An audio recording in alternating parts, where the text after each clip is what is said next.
Kaushik sir describes himself as a father, computer science engineer, and ex-footballer primarily. Over the last 20 years, he has built and led engineering places and teams like Udan, Yahoo, Flipkart. So what were you doing at the age of your 19 when you were at college days? I suspect both my parents wanted me to be a doctor.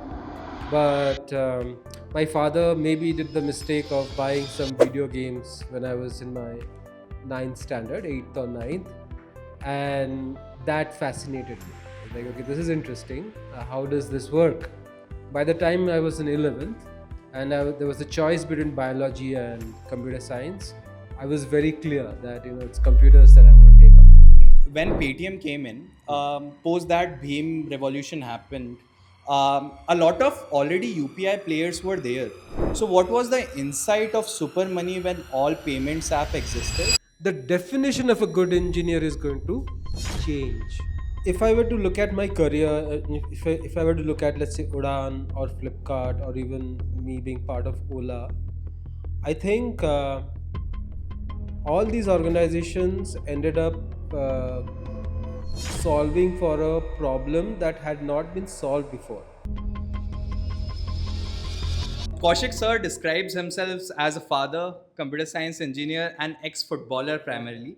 Over the last 20 years, he has built and led engineering places and teams like Udan, Yahoo, Flipkart, some of the companies that played pivotal role in Indian startup ecosystem as well, and now drives technology at SuperMoney. To start off this with, sir, could you please walk us through your early journey, your schooling, what were you look like when you were growing up, and how you stepped into your first career? Thanks for inviting me. Start with always excited to talk to fresh young minds. I was sort of telling somebody some time back, it energizes me. So really looking forward to this chat. So I look like a dork, but so I till my 10th standard we were in Maharashtra, largely Bombay. After that, 11th and 12th standard, I was in Calcutta.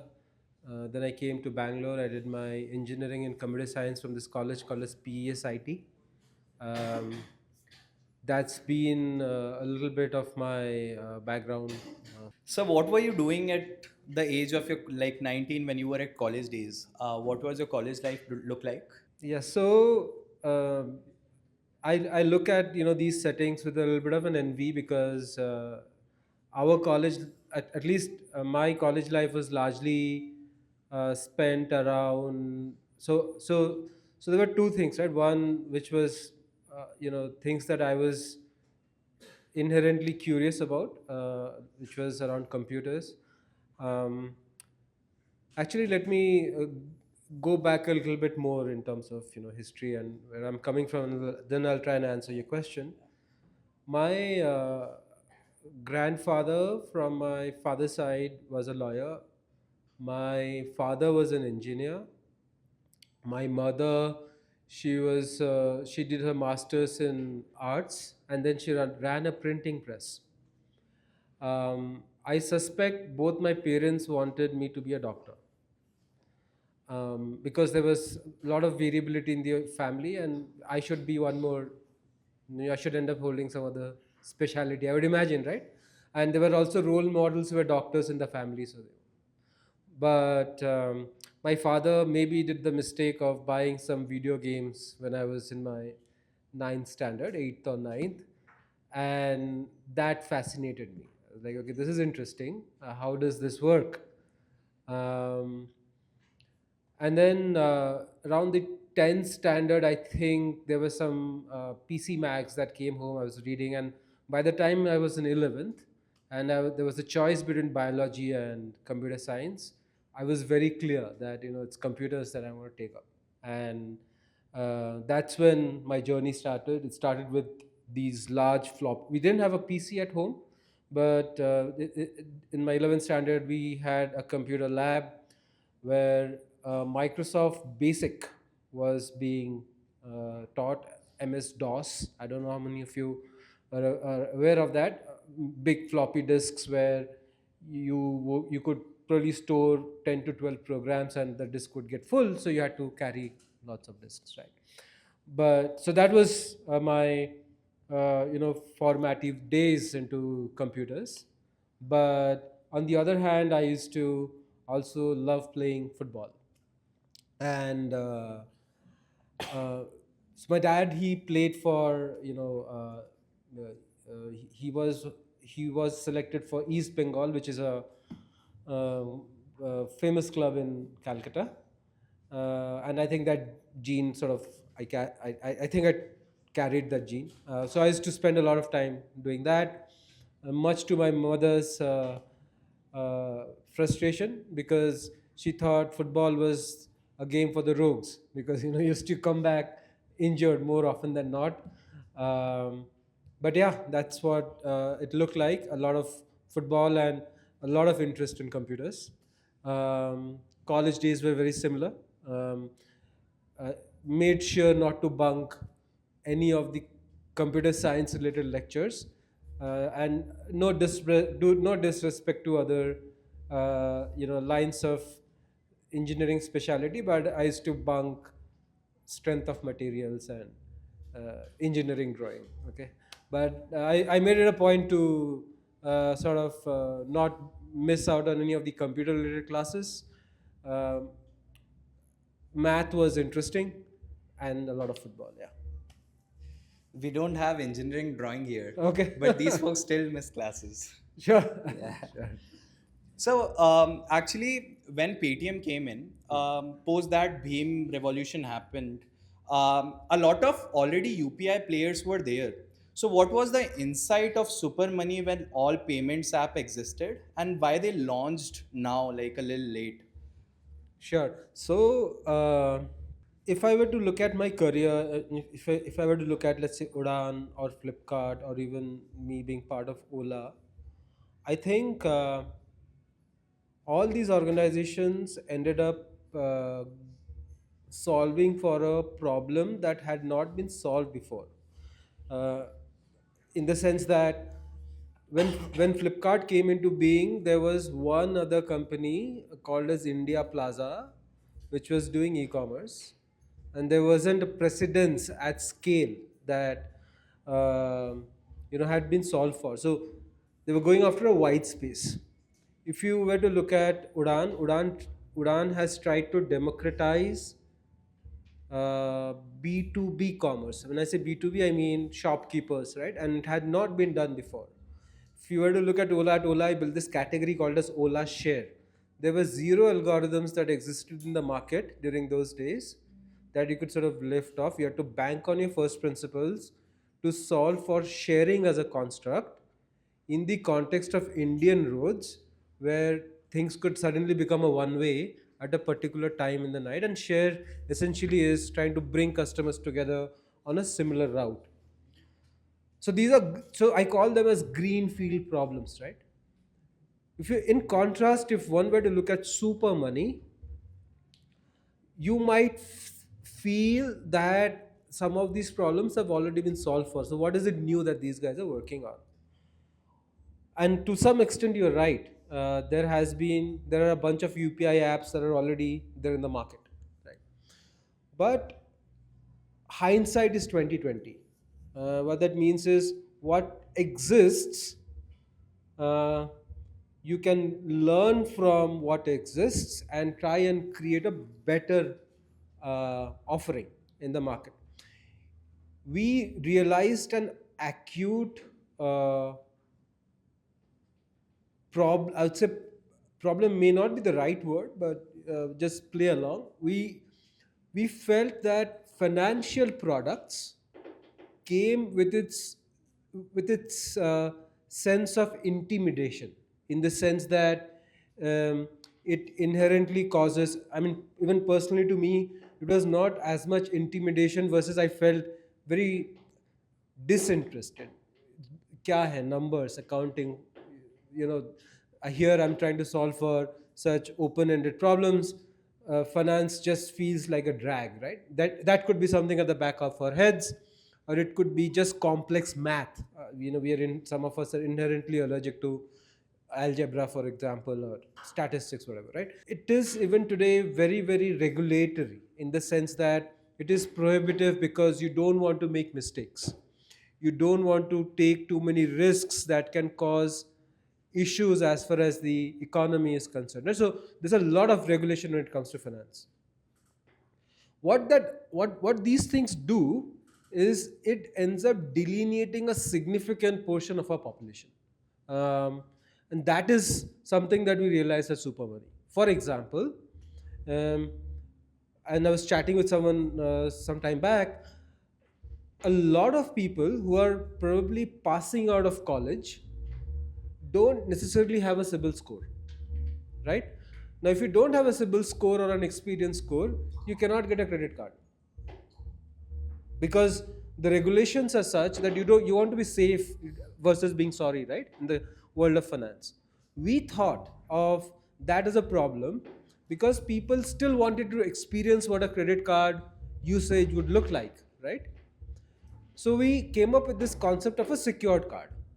Not that the fundamentals didn't exist before, but we solved it at scale.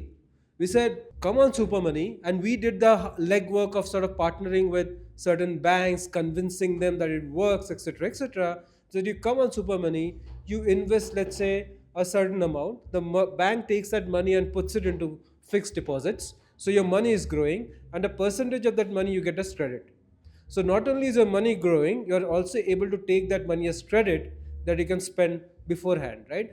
That opened up a significant amount of population who are deserving but were not being addressed because of some of these constraints that existed in the system, right? Or for that matter, if you were to look at UPI, the Super Money app today opens the camera automatically. It's not much, but in the back of your head, you're reducing some amount of cognitive overload for the user. Because today, if you were to open any other UPI app, you have to first find where the scanner is, and maybe it's muscle memory, but you're still finding where the scanner is. You're tapping it and then you're opening it. If you open the SuperMoney app, the camera opens automatically. It's a simple thing, but what we are trying to do is we are taking what exists and we are trying to make it better. When I say better, more accessible, more user friendly, right? So that's the premise, if you may, in terms of solving for a customer pain point. And sir, this actually I was going to come through this. What you have addressed that these financial products have problem of intimidation a lot.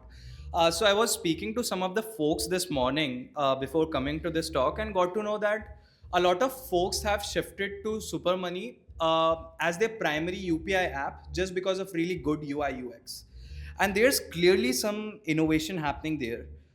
So what kind of UI analogy we are using? Who are the target groups for these particularly UI design experience sort of that? Can you please talk a little bit about that? Sure. Sure. That's a good question. Before answering that question, how many of you have Super Money app? Okay, it's quite sizable. All right.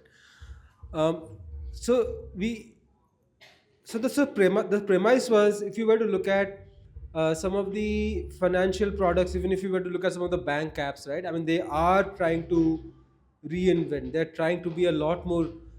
I don't know how many of you have used, and don't want to take specific bank names, but some of the largest banking companies in India. I don't know if you have used their websites or not. You will be lost if you were to go to their landing page, right? Um, we recognize this is a problem. You cannot be solving for the new generation by bringing in mindset which is yesteryear. So I have worked at Yahoo. The Yahoo portal was a window with 20 other sort of microsites that used to open through Yahoo Finance, Yahoo Cricket, blah blah, right? And that was the flavor of the times those days, right? But today it's a lot more about creating things which are a lot more intuitive, which take away a lot of roundabout ways in which people offer things. Like for example, if you were to look at certain kinds of UPI apps, they'll give you coins, right? Or they'll end up saying that we will give you cash back, but there's a roundabout way in which they actually give you that, right? You can scratch Then maybe after you scratch, you can redeem them. uh, at SuperMoney, we said, okay, let's cut through the noise, right? I mean, let's make it simple. If you get a cashback, it is cashback. It goes and sits in your wallet and you can take it out, right? Whenever you want. Again, it's an example of trying to make it intuitive. It's an example of trying to make it a lot more simplistic for people to use, because the attention spans are limited.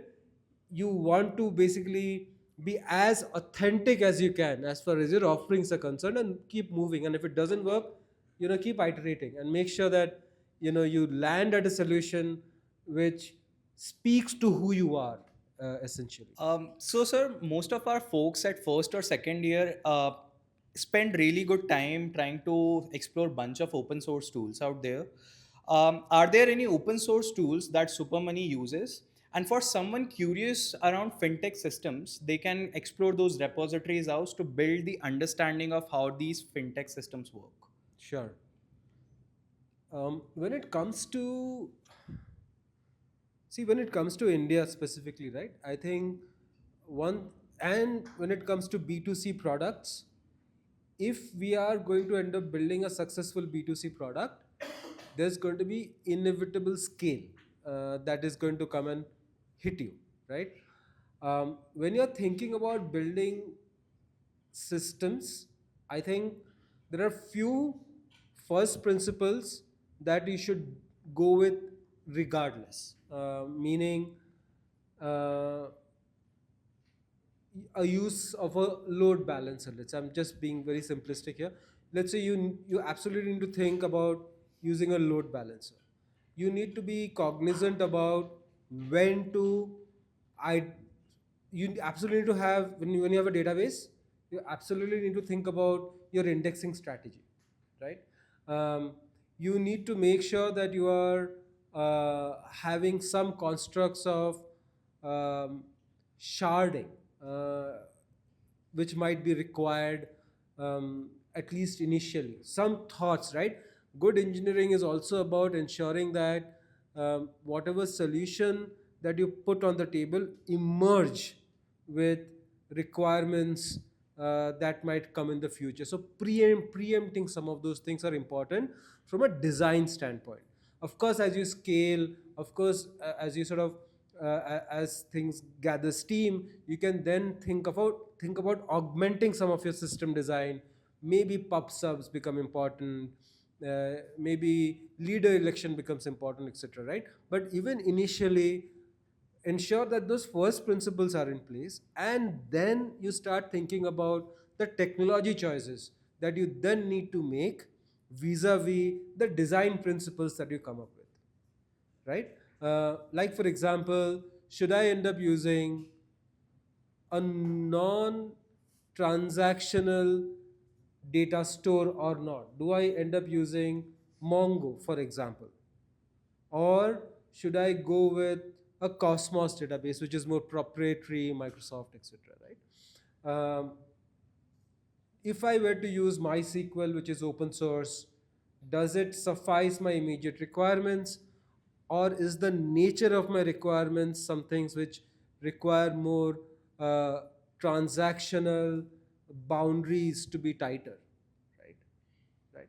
Now, basis that, you need to then choose certain kinds of technologies that might be available open source. But remember, when it comes to fintech, specifically to answer your question, there are security considerations that you also have to take into account. For example, if I end up using a particular library on the front end, can it be susceptible to uh, fraud? Can it be susceptible to various kinds of security threats? Once I end up pushing this particular library on my app, is there a possibility that that library gets updated on the fly? And does that make me susceptible to, or not me, my customers susceptible to financial uh, vulnerabilities, right? So those considerations become important. Now, from a scale standpoint, the right design choices that a particular open source tends to uh, solve for. I mean, a design ends up solving for a particular problem. Does this particular open source technology end up solving for it? Does it have the right kind of community support? Does it have the right first principles when it comes to FOSS, right? Those things become important for you to choose, right? So a lot of our third year folks went into internships right after their first year, did it for more than a year or so in multiple various startups. And a lot of common thing I get to hear from them is while we are getting exposure to really high quality work, there's so much emerging in the tech every day. We are not able to keep at pace. And how do we approach continuous learning while working at startups? Because it becomes tremendously difficult then. I think that's fair. I think that's a fair point. However, I'll still go back to the point that I was raising some time back. I don't think there's a substitute to getting your hands dirty. My daughter is she's 11 years old. You tell her to not do something, she will do it, and then she'll realize why I was saying no. But till such time that she does it, you make her read books, it flies over her head, right? I'm just saying there is very little substitute to getting your hands dirty. So if there's a startup that is keeping you busy, again, busy can be classified into two different ways, right? One is, are you being smart about being busy? Or are you doing things that are repetitive and you're just wasting your time? In the sense that somebody has asked you to create a report, this hypothetical scenario. And for creating that report, you need to write, let's say, three or four different queries.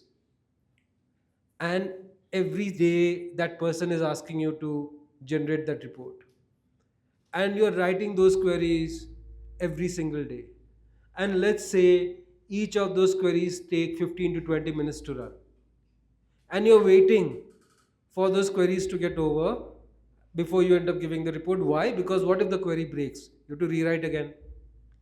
So you have ended up spending 2 to 3 hours looking very busy, but essentially you're spending your 2 to 3 hours waiting for the outcome to come. You're not learning anything, right? Can you automate it? And automation is not a, in my opinion, it's a bit of a loaded word, but it has a lot of nuances to it, right? There are layers to automation, right? If I were to just say that let's automate these four queries, you could automate by brute force, saying if it fails, run it again. Or you could be smarter, saying let's understand from what point it failed and then I'll run it again from that particular point, for example, right? Now, the moment you do that, you're increasing the complexity a lot more. You're learning by just trying to automate that report, but more importantly, you're giving yourself time back to then do other things, right? So I would say that as long as a startup keeps you busy meaningfully, you're not losing much, right? You are essentially learning through the job, right? And of course, if you get time back, spend that time in theory, etc., to the extent that you want to. But yeah, that's the advantage of a startup. I would say larger companies will give you a lot more time for you to do theory, but if you're not putting it to use, I don't know how much you're really sort of getting out of it, honestly. So one more follow up on these, as someone who is just starting in first or second year, start learning development, because of these AI tools. Now, it's just for our batch we saw a transition. Like ChatGPT didn't used to write a really good quality code then, but Cursor or Cloud Code can now do that. So inherently it becomes very difficult to like it becomes very easy to skip fundamentals and get all these things done by AI, and you can instantly be gratified that hey, I'm able to ship things out, I'm able to create beautiful landing pages, I'm able to make some APIs work, deploy it out. And I feel it also becomes a distraction then, because you skip those fundamentals out. And it's a tough time this way, being an like undergrad student. So how one should as a student approach learning, given that you have access to all these tools? Yeah, uh, I think there is, and I might just I don't want this to come across as preachy, right? That's the last thing. I don't like to preach, because even personally, I've found it very hard to say things that I don't personally follow, right? So this might be hard. Instant gratification is a real thing. It's AI today. There were tools that existed before. For example, let me ask a question to everyone. At Flipkart, would you be able to guess what was the most popular search term? Anybody? Take a guess. What would people be searching for? Mobile, clothes. Okay. Anything else? Laptops. One of the most popular search terms was the word red. Do you know why? People were searching for red tape shoes. Now go figure. This is just type red, and we didn't have auto suggest in those days. We were sort of still working on auto suggest. It's 2012, 2013 time frame. We were still figuring out intent. Auto suggest came slightly later. Like, what are they doing? What is red? Shit. And then we figured out, called a bunch of customers. You guys don't have red tape shoes. Red tape was very popular those days. We have been building tools to make things easier and easier and easier for all of us. We want to be comfortable, right? So AI is not a new phenomenon. These things existed even in the past, and we inherently are a lazy bunch of people. We want to be lazy. Now, don't make me do, right? However, and like I said, I personally find it very hard to say things that I don't follow. So even I am susceptible to it. But I think if you're conscious about it, then you can do something about it. Meaning, it's very easy to say when something is not scaling, throw a cache. Solves the problem in the immediate time frame. Why? Because it's serving from memory, it reduces IO, but these are all internals. These are all internals. You don't care about it. Somebody said throw a cache, throw a cache, scaled, bye bye. Move on to the next stuff. 2 months later, your systems are going down because there's way too much memory footprint, and now you have to vertically scale. But you can only vertically scale so much in terms of your hardware. Now you're stuck. So then you go back, and then you've heard somewhere somebody say in some corner that there are constructs of TTL, which is time to live. If something is not being used too much, then expire it.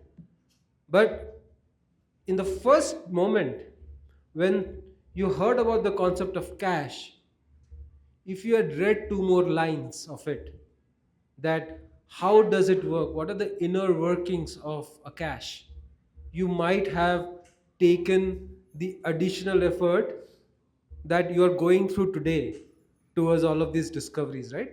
So that is what separates you from an average engineer to a good engineer, right? And you have to be very conscious about this as humans, right? We have our own biases. Plus, we are generally looking for comfort. I mean, uh, and there are stories of people, and I've read bunch of memes where we heard of our granddads crossing rivers to go to schools, right? Now I don't know how much of that is true, but you take it to the pinch of salt, but that's happened, right? But today, we have sort of built a lot more comfort, but that's the inherent nature that we all have inside ourselves, right? So we need to remind ourselves constantly that if it's an additional effort, I think we should put it towards making sure that we are understanding a little more in detail, because it's going to bite you otherwise, right, over time. And you are best placed. You are being given the opportunity to focus on first principles. You're being given the opportunity to understand how things work. Use it, right?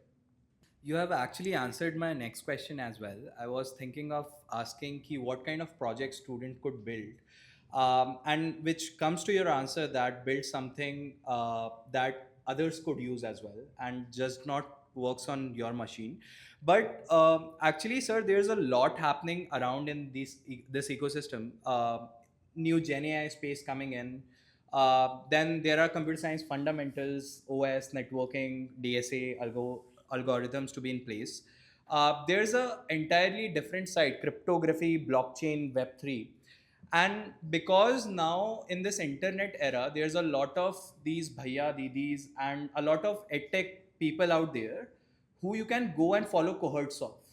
Cohorts of Web3, cohorts of web dev, Mon, Rust is actually getting popular.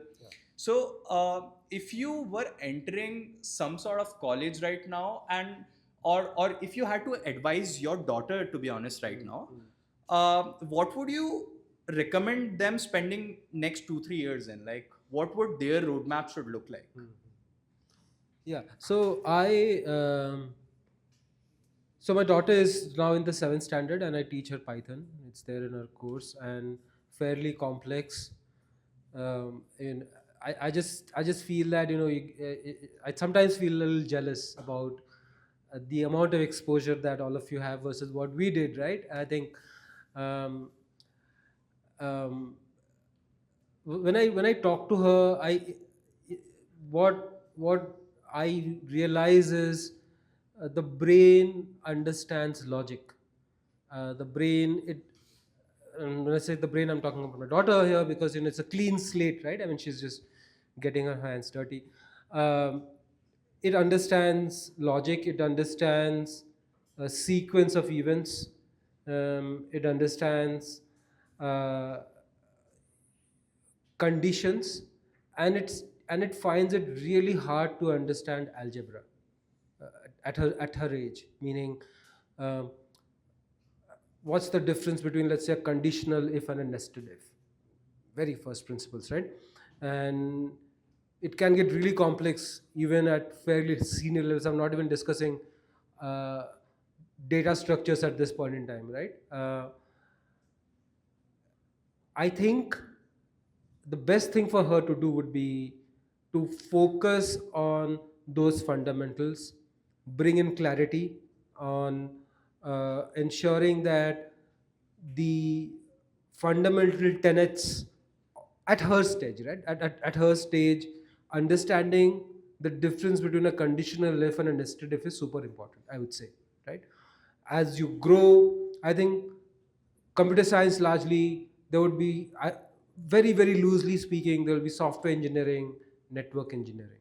Of course there's hardware, but I'm just talking in terms of coding, right? I think understanding tenets of, let's say, network, that it's a graph. How does that graph really work? What is routing if you are sort of pursuing that line? um, for example, there are CDNs, right? There are different flavors in which CDNs get built. How do edge servers work? Um, Focusing, and I'm taking the specific examples in terms of stacks. You can choose at some point what inherently, and it could be front end, right? It could be React Native or Flutter or some such. And how do these work? How do the engines work internally, right? Would be things which I would, at your stage that you guys are at, uh, would love you guys to focus on, because there are practical applicability of this, assuming you choose a particular, it's a vast field, right? But one thing that you can take solace in is, obviously there is nothing mystical about it. I mean, it's just code, right? And you at some point should decide that this is an area where I would want to go deep into. But at your career, having, the advice that I give is, be general, accumulate as much knowledge as you can across field. Front end doesn't matter, right? Back end doesn't matter, networking doesn't matter, right? Just keep learning. You never know what you might actually find interesting. And if there's a particular area where you want to go deep into, where you want to spend your time into, do that, right? If you like doing it, do that, but don't be averse to the possibilities that come your way, right? In terms of different things, because you don't know, you don't know whether you like it or not. You have a perception that I like this more than something else, but give yourself that opportunity, that fair chance to see things, right? Thank you for such detailed answer, sir. Sure. Um, so most of the folks here who are young, they don't have much network really. What would be your advice for them to land onto good opportunities? What could be their way out? There are different ways. Um, I think there are various kinds of, especially Bangalore, I believe, is a land of opportunities when it comes to, this particular field. There are lots of hackathons that keep happening. You have various industry leaders who sometimes come to those hackathons looking. I mean, they have their own agendas, right? Some are just coming to learn, some are looking for talent, some are looking for ideas, some are looking to invest, right? Who knows? Now you should be in the thick of things. Again, I go back to keeping on doing more deeds, less words, right? Keep doing. Where you can read. I'm not against reading. You should read. I mean, of course, but keep doing. Keep participating in a lot of these places. I would say, if there are areas that you feel that you're passionate about, reach out to people in those organizations, but be genuine about it, right? I think people see through people see through whether or not this particular individual is really being genuine, and it's also for your own good, because you will enjoy doing what you are inherently passionate about. So have a healthy network, keep reaching out and participate, right? Keep doing things, build prototypes, have ideas, be curious, and sort of uh, put yourself out there as much as you can. There will be somebody or the other who's looking for a match, so to speak, right? It's out there. And we are living in super exciting times. I feel lucky in some sense to be living in this era where we are transcending possibilities that could happen. And you should keep putting yourself out there. My coach used to say, you miss 100% of the shots that you don't take in football, right? So do it. Good advice, I would say. And I carry it through. Sir, a year back or two, around in mid of 2024, you wrote a blog about how AI is gonna change software engineering, and you mentioned that it would be able to handle most of pattern-based coding. Right now, we see that happening post. It's like 1 or 2 years post that, and Cloud Code. There's this OpenAI Codex, and they are able to pull off like really complex tasks in terms of if you give a really detailed PR description to them. As a tech leader, for someone who is just beginning their career, what do you think they should keep in mind, and how will AI impact software engineering jobs out there? Also, are there any use cases, or like how does workforce as super money leverages AI, even the freshers in terms of? Got it. Sure. Um, Let me start off by saying that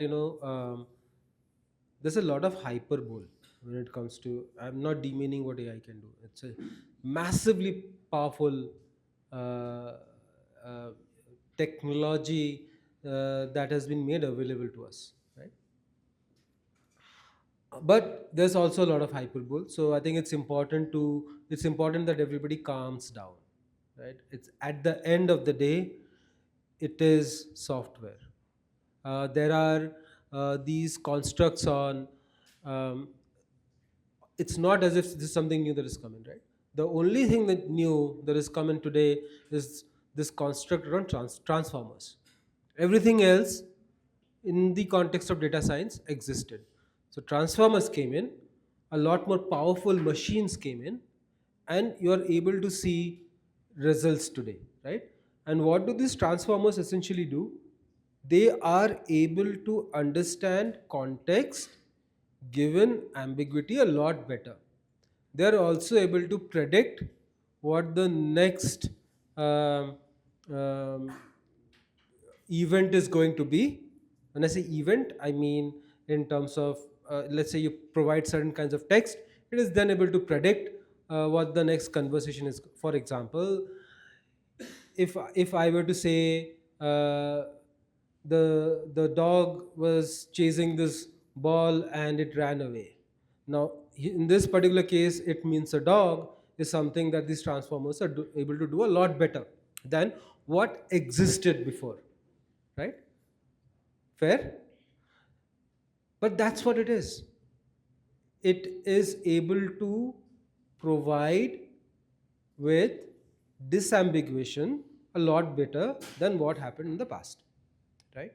But at the end of the day, it is software. I think from here on, like if I were to look, so my brother is a banker, by the way. I started my internship in a company called as Webel in Salt Lake City in Calcutta. I built information kiosks. It was absolutely revealing, and I was astounded that you could provide instructions to a computer through a touch. Because up until now, I had done assembly programming, and then I had done keyboards. So when through touch I could retrieve information, it was magical. Till I figured out that, of course, you're sort of trying to do some kind of pixelation and to figure out where exactly is my tap happening, and internally it converts it to a command, right? Um, Bankers those days, you know, did not really think that people would transact in digital currency. Unheard of, right? Today we have UPI, and we are sending, we are making commitments towards currency through digital means, right? Flipkart, one of the reasons why Flipkart also succeeded significantly was because it innovated on a construct of COD. People did not want to pay digitally, and we didn't have a choice. So okay, screw this. We'll end up sending people to collect money from your home, right? It was an innovation those days, right? So we have evolved since then to today. You have banks with their apps on your phones that allow you to do all of these transactions. The banks have evolved. They're the last to catch on to trends, but they evolve, right? Similarly, when it comes to AI, there are certain areas which will end up being a place which will not necessarily require the skills that people require today. There was assembly level coding, and then came basic, and then came IDs in which you could code. We don't need assembly level coding today, but we still need good engineers. The definition of a good engineer is going to change. You can end up, a good engineer is somebody, even today, is regarded as someone who can end up writing clean code. Is one of the parameters, right, of a good engineer. You are able to write clean modular code, right? You perhaps might not have to do that in all the areas. It's a bunch of patterns, boilerplate code that can be written. But you still need to understand what is clean code and what is not clean code, right? You need to have that understanding. You need to have critical thinking. Today, even if you end up having those transformers, they can't think the way you can. They don't have historical. I mean, if you end up feeding it junk recently, have you guys heard about the DDoS on Waymo? So self-driven cars, right? Um, in a particular location, I believe in San Francisco, somebody called all those cars, and they all landed empty. There were no cars anywhere else and all those cars, they can't think critically. It was a security attack. It was, I mean, you could call it that. I mean, they wouldn't have imagined it that way. But all the cars came to a particular place empty. I mean, why would that be something that anyone would do? I mean, a human wouldn't, right? I mean, if a cab driver is being, let's say there's a central operator, and my entire fleet is being called to a particular point inside a city, why would I do that? Now, ex- so there is a level of critical thinking, and tomorrow maybe they'll fix it. They'll fix this problem, right? But there's a level of critical thinking that is amiss. Critical thinking, design principles, when to do, let's say, sharding versus partitioning. When do you do partitioning? When do you do sharding? For example, uh, when do you end up deploying, event-based architecture versus a cron, right? Or for that matter, critical thinking when it comes to, let's say, a delivery view for a sensitive product, aren't things which can be solved out of the box. There is no solution today for critical thinking, right? As engineers, important hence to start evolving towards that particular step, assuming that some of the code will still get written, and maybe the bot will do a better job than what I do today in terms of writing clean code. But I should understand what is clean code.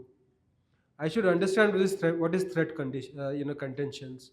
I should be able to understand how to, sort of do a heap dump analysis and correlate what might have caused it. Right? Without, your fundamental tenets and first principles are not going anywhere. They did not go anywhere in the past when there was assembly level programming. It's not going anywhere in the future. What we have is much smarter than what existed in the past, but again, it's software, right? So we'll open the floor for Q&A before our like we'll just do a quick rapid fire and then we'll do that. One book every young engineer should read, which you recommend. I think it's not one book, man. I mean, it's very hard to. Okay. Uh, I feel there are certain fundamentals of software engineering tenets uh, that I think largely that has to do with programming constructs on C that people should read. Any particular habit that improved your productivity? I am inherently a very lazy person. So if I am being try, if I can get time back, I will automate the hell out of things. One technology you would bet on for the next 10 years?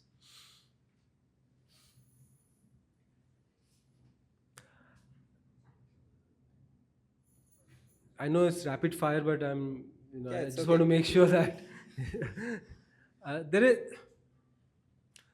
I would say that robotics is going to change the world in a big way in the future.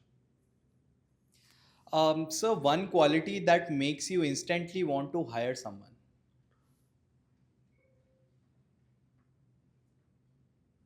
I don't make impulse decisions, to be honest. Uh,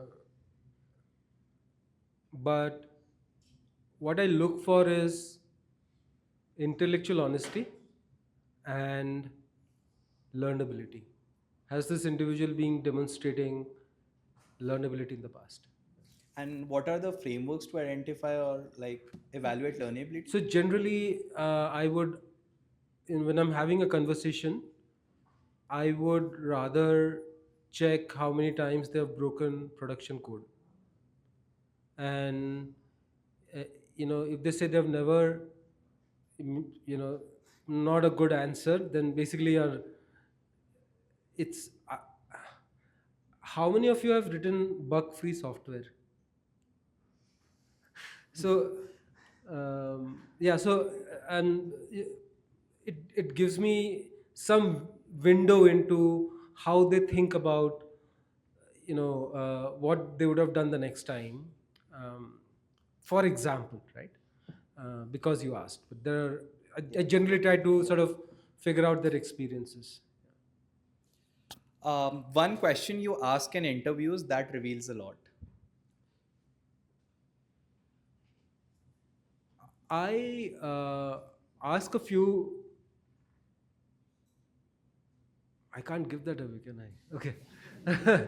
um, but yeah, they change. But I do ask people about uh,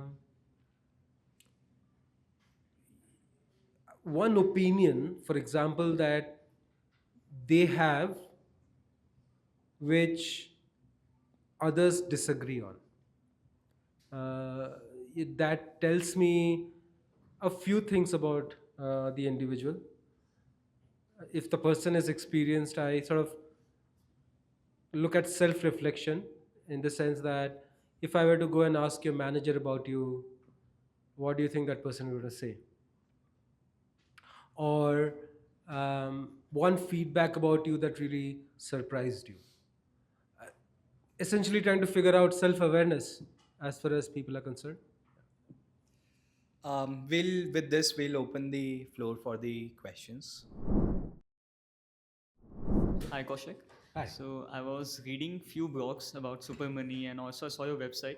There it is mentioned that you have reduced the return to origin by 30%. Now Sorry, return to RTO RTO. Huh. by 30%. Huh. Now being the finance intermediary, isn't it tough? How actually did you accomplish that? What were the steps taken? What was the discussion around in the company that how can we work towards decreasing this?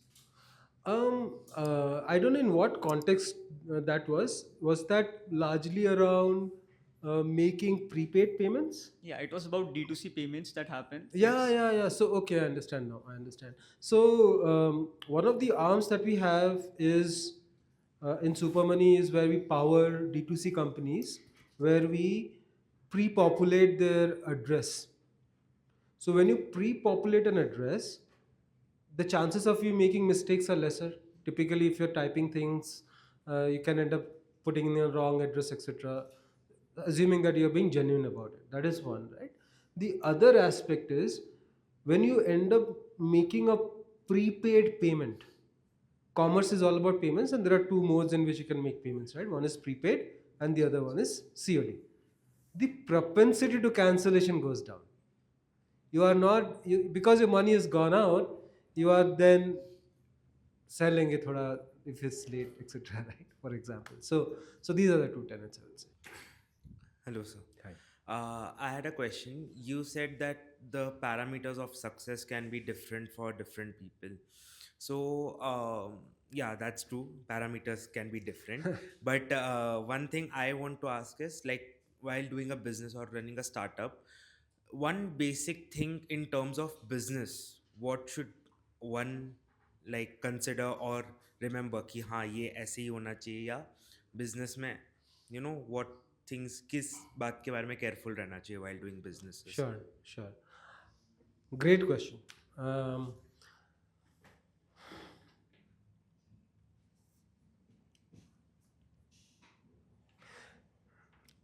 See, again, this is my point of view. It might be very different for different people. Uh, I ideally like to solve for big problems. When I say big problems, a lot of times it can get misconstrued into uh, a direct transactional conversation around, oh, he's looking at big money. That's not what it is. It's really about how much surface area does my solution end up covering for. Okay. That's a constant. I think that the opportunity that we are all sort of being given by virtue of us being born in this era is immense. And I feel that we should all be, again, some people find a lot of satisfaction even by solving a tiny one, and that's fine. I'm not, sort of, this is a very personal point of view. The nature of the problem has to be big. It is important to be, for me especially, it is important to be honest about, uh, to the extent that I'm solving the problem. A lot of times, people go into the founder's enthusiasm, right? And they start dreaming about, what can be. And the lines between what can be and what is gets blurred, right? So, very important to be grounded about the reality while not getting bogged down with the reality, because the reality is going to come and bite you. It's going to make you feel really, really humble about, whatever you've dreamt versus what is, right? So, but it's still important to give in to that reality and be healthy in terms of, whatever you're building. I mean, it has to get triangulated with the value that you're creating, because eventually you need to capture that value. So if you're not creating that value, you're sort of in your mind you've built this, beautiful thing that nobody thinks is beautiful, then there's a problem, right? So being very true towards that is important, and having a lot of fun while you're doing it. I think uh, we don't end up emphasizing enough on people's health, both physical and mental. I think it's very important to be very aware of your faculties and continue to not ignore yourself in the process, right? Because it will be hard, and you need to have enough, in your tank for you to sort of go the long run, because it is going to be a bit of a journey. Thank you, sir.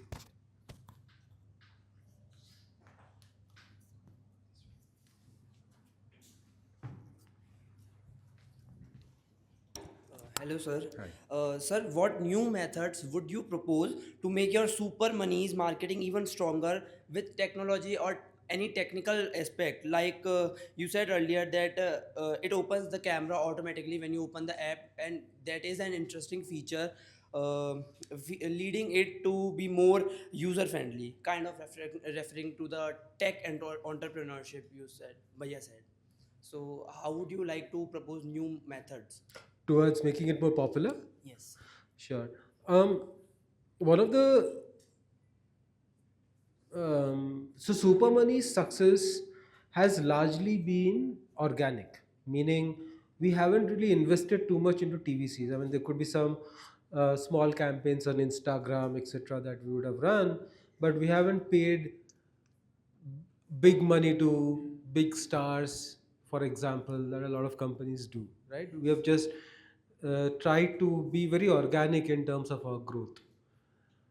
And that has come because of certain strong programs that we have built as far as a growth engine is concerned, in terms of referrals, word of mouth, and then we reward people on those referrals, right? Saying, hey, if you liked it, refer your friend and get some cash back, for example, right? What we are doing going ahead is trying to be a little more scientific about it. We are trying to bring in personalization. We are trying to see if you have ended up referring more than others, you might be, somebody that we would want to award or reward more, for example, right? So we are bringing in a lot of those constructs for us to bring more evangelizers on the platform, and the way we are identifying it is through technology and a bunch of other things that we're obviously doing towards some of the latest improvements as far as the app is concerned, because nothing succeeds like a good product, I would say, right? And everything else is eventuality. Agreed, sir. Matlab, are you thinking of introducing new technical features, like new features in your app? Oh, yeah, yeah. So we continue to, like, for example, even in the context of UPI, there's a lot of feedback that has come to us. For example, it would be around, let's say, wealth management, for that matter, or where am I spending my money? I'm just making some examples for you. So, or biometrics, right? So we are looking at, bunch of these features in the future. To your point. Okay. Also, sir, just like Fam app, but you, if you know, like I use Fam app. So have you also considered of making it available, making super money available to use without any bank? Like personally, at this point of time, I don't have any bank account, so I use Fam app. Sure, sure. Um, what we want to do is we want to go after the aspirational India for now, right? That's our target segment. And we want to operate within the regulatory constructs that are available when it comes to aspirational India. That merits having a bank account today, right? So, so that particular feature that you're talking about isn't necessarily in our roadmap right now, but never say never. Who knows? Thank you, sir. I have one last question, sir. I feel this is very important for everyone. So, with these new Gen AI tools coming in, content creation is also getting very cheaper. And I want to address a part like personal branding for engineers. So, as if someone wanna pursue engineering as a career, what is a right set of branding portfolio for them to have versus what is not? So for example, there people might not care about their LinkedIn followers or Instagram followers much. How did they get virality in terms of reels or shorts, but might really care about two articles that blew up on their blog. So would want to hear you on what kind of branding in terms of engineering side you identify as green flags or red flags.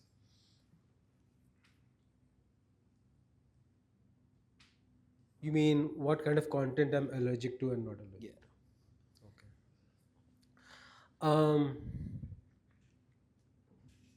see, I think, and if you were to look at, again, I speak from personal experience towards not stating things that I myself wouldn't do, right? I Even if I were to sort of post something, it will come from my own experiences, right? And in that context, authenticity is important. Now, it's about choice, right? I mean, there are certain things that I enjoy reading. I enjoy looking at insights that I otherwise would not derive from my day to day. I enjoy reading about failures because it tells me areas that people might have overlooked, and if they're talking about what they did about, like for example, um, so I used to play football at some point. I used to coach some teams as well. My biggest learnings have come from the times that we have lost again, honestly. When you win a football game, and I'm not talking five-a-side, I'm talking 11-a-side, right? And it's grueling. But when you win the game, you tend to overlook a bunch of things. You're high. There's a there's a high that it's very hard to explain, especially if the opponent was a tough team, well touted team. You ignore. But when you lose a game, it brings in a set of, because then you're double clicking on every single problem that happened with you, with your coaching, with individual players, right? So any posts that talk about failures, etc., I love reading because it brings insights into what they maybe could have done differently or have done differently. I think that's great to read. um, yeah. So that.